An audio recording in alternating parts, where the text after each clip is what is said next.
This is a broom tree. Solitary shrubs like this grew all over the desert in biblical times. Rugged, resourceful plants that shot their roots deep into the unforgiving, dry soil.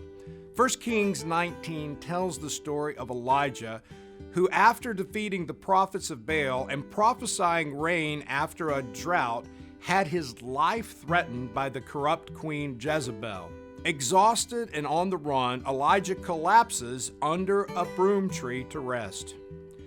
Broom trees or similar desert shrubs show up at pivotal moments throughout the Old Testament. Job describes the broom tree as a place of desolation and ruin.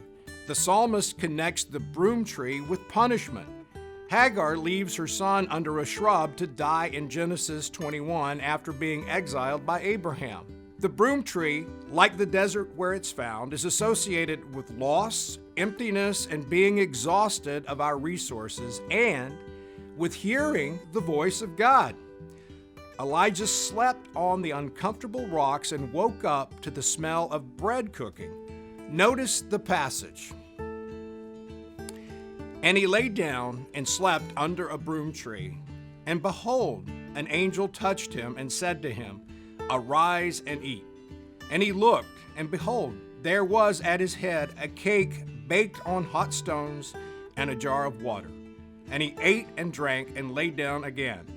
And the angel of the Lord came again a second time and touched him and said, Arise and eat, for the journey is too great for you. Under the broom tree, a place associated with waste and desolation, when he was at the end of his rope, Elijah gets the sustenance he needs. How often has God met you at the end of your rope? How often has God met us in the shade of the broom tree? Sometimes it is when we're stripped of the strength of our defense mechanisms that God leads and guides us the most clearly. It was when Elijah had virtually given up that God spoke to him with a still, small voice. He often speaks to us in a similar fashion. We expect the booming voice, but he often comes with that still, small voice that often sounds like the voice of a spouse, a friend, or confidant. Are you in the desert today?